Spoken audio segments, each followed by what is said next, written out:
39 kilometers. That is all that separates the Persian Gulf from the open ocean.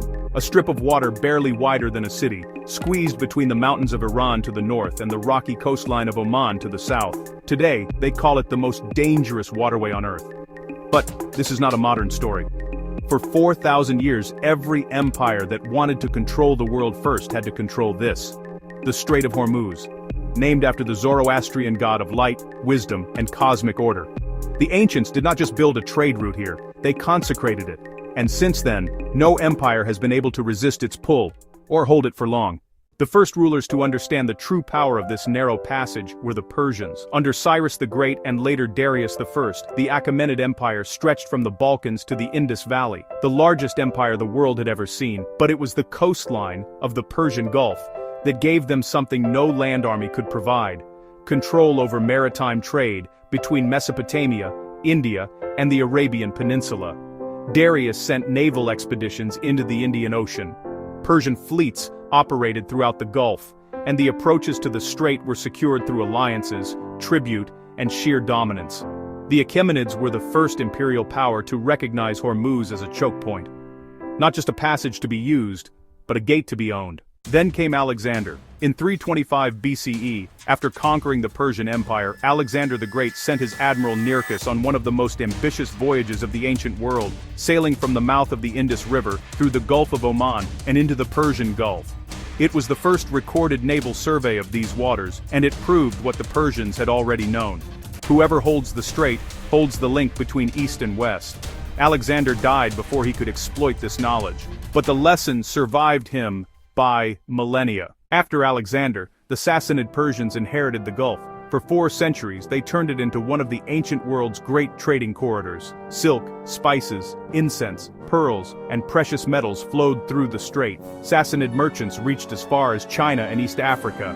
The Gulf was not just a waterway, it was the engine of an economy that stretched across 3 continents, and at the narrowest point of that engine sat Hormuz. Always Hormuz. By the 13th century, a new power had risen directly on the strait itself. The kingdom of Ormus, built on an island just off the Iranian coast, became one of the wealthiest trading hubs in the medieval world. Marco Polo visited and described it as a city of astonishing commerce. Merchants from Persia, India, Arabia, China, and East Africa converged here, exchanging goods that ranged from silks and gemstones to horses and enslaved people. Hormuz was not just a port, it was the marketplace of empires, and the wealth that flowed through it was so vast that it attracted the attention of a new kind of empire, one that sailed from the other side of the world. In 1507, a Portuguese naval commander named Afonso de Albuquerque arrived at the strait with cannons and a strategic clarity that still impresses historians today. He looked at the geography and understood immediately: whoever holds Hormuz holds everything between India and the Mediterranean. Within years, the Portuguese had captured the island, fortified it, and turned it into the anchor of their Indian Ocean Empire. For the first time, a European power controlled the gate.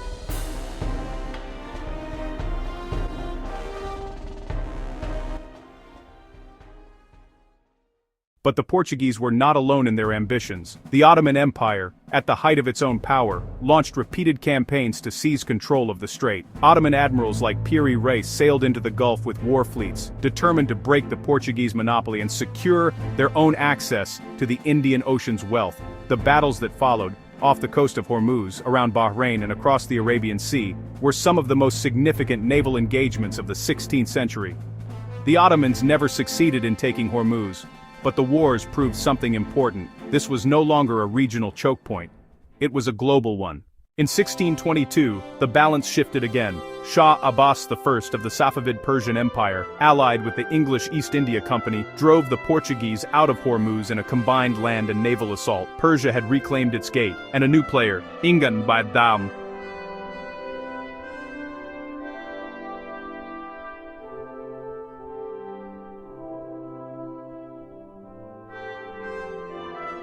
instantiated then.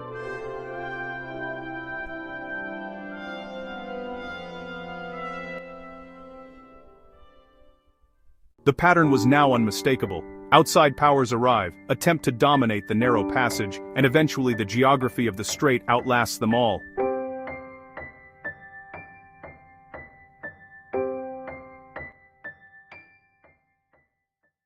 The 19th century brought the British Empire to the Gulf. Through a network of treaties, protectorates, and naval bases, Britain turned the entire southern coastline of the strait, what they called the Trucial States, today the United Arab Emirates, into a buffer zone for their route to India. The Royal Navy patrolled these waters with an authority that went unchallenged for over a century. The strait had shifted from a spice route to a colonial lifeline, but the greatest transformation was still to come. Oil changed everything. When vast petroleum reserves were discovered beneath the deserts of Saudi Arabia, Kuwait, Iraq, Iran, and the Emirates, the Strait of Hormuz became the most economically significant waterway on the planet. By the mid-20th century, a staggering share of the world's crude oil passed through this narrow channel every single day. The strait was no longer about spices or silk. It was about powering the modern world, and the stakes had never been higher. In 1980, U.S. President Jimmy Carter drew a line in the sand. In what became known as the Carter Doctrine, he declared that any attempt by any outside force to control the Persian Gulf would be treated as an assault on the vital interests of the United States. It was a statement that echoed across decades. During the Iran-Iraq War of the 1980s, both nations attacked each other's oil tankers in what became known as the Tanker War. Burning ships drifted through the strait.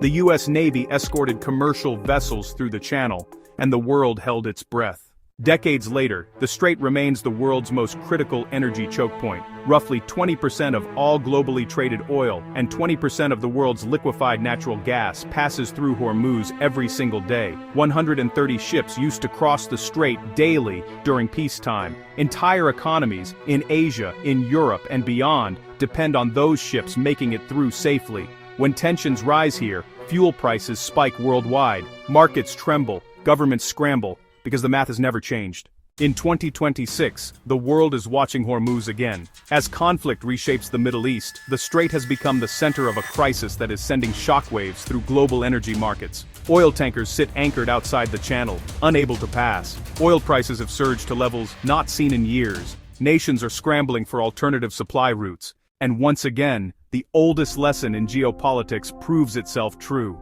Control the gate. Collect the toll. The mechanism has changed, from warships to oil tankers, from spice routes to energy corridors, from ancient empires to modern superpowers. But the logic never did. For 4,000 years, every empire has looked at this narrow strip of water and seen the same thing: power, leverage, the key to controlling what flows between east and west. The Achaemenids knew it. Alexander knew it. The Portuguese knew it. The British knew it. And everyone watching the news today knows it too. Empires rise, empires fall, but the gate remains.